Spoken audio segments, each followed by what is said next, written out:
Your partner sighs across the room, and suddenly your whole nervous system goes on alert. Did I do something? Are they mad at me? What can I do to fix this? If that sounds familiar, you're not just sensitive.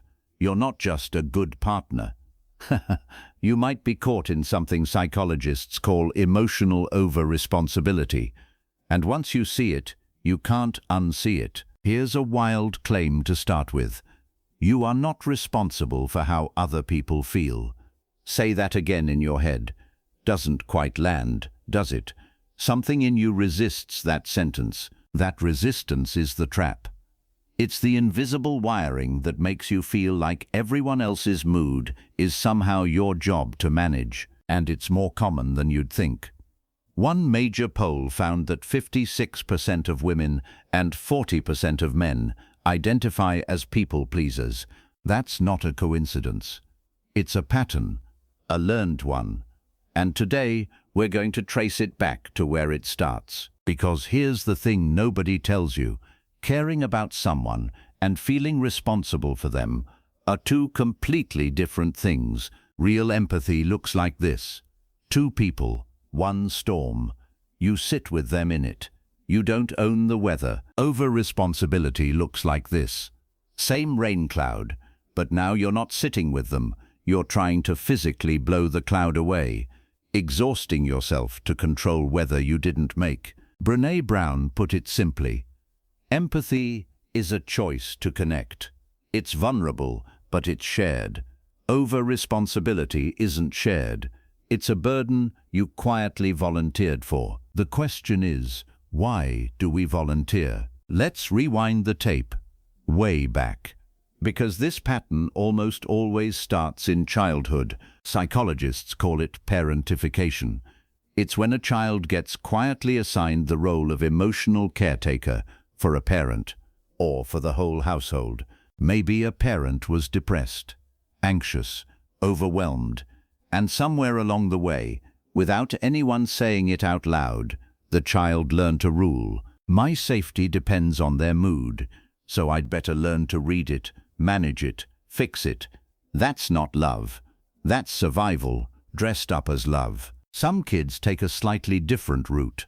They grow up in homes with a lot of conflict, yelling, tension, unpredictability, and they learn to become the thermostat, the one who softens the room, cracks the joke, absorbs the tension so nobody has to feel it. It works, for a while.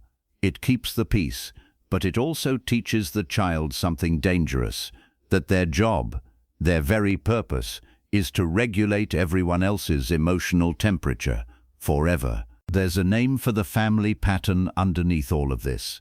Family systems theorist Dr. Murray Bowen called it enmeshment. In enmeshed families, boundaries get blurry.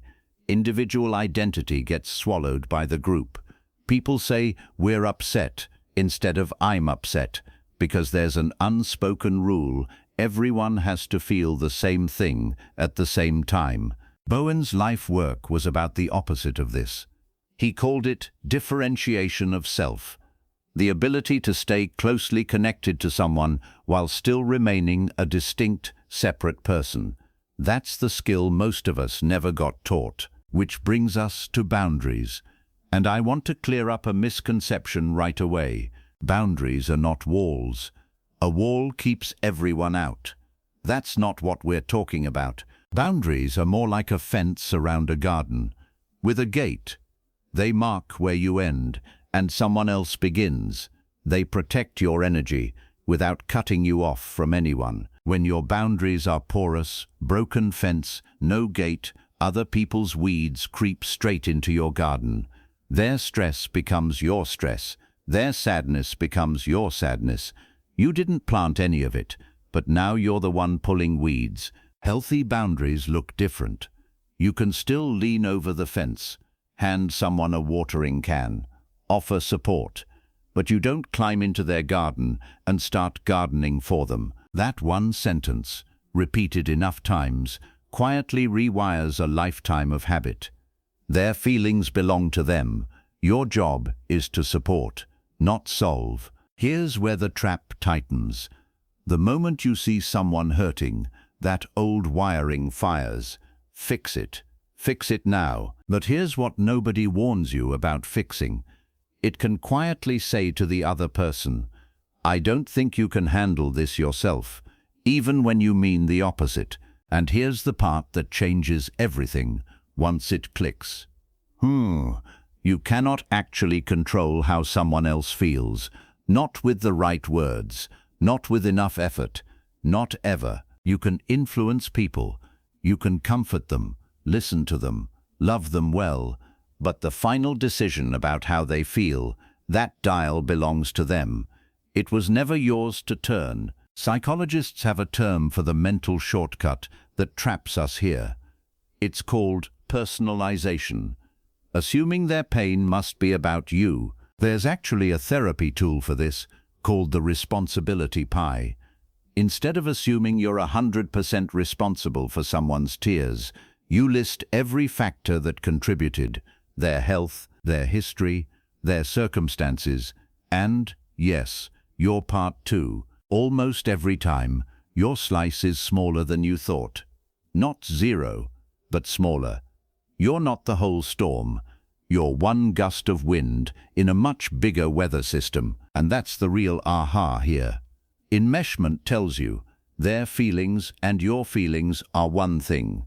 Boundary theory tells you they were always two. So what do you actually do with this day to day? Therapists point to 3 small moves.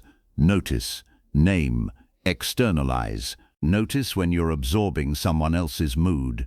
Name what's actually yours. Usually, it's your anxiety about their feeling, not the feeling itself. Then externalize. Hand the yarn back, gently. None of this means becoming cold or distant. Boundaries aren't the opposite of love. They're what makes sustainable love possible. You cannot keep showing up for people from an empty cup.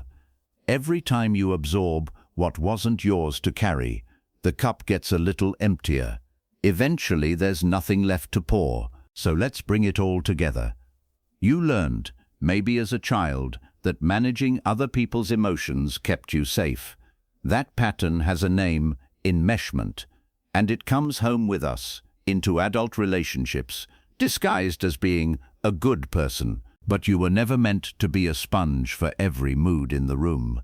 You were meant to be a gardener, tending one plot, your own. Somebody else's sadness is allowed to exist without you dissolving it.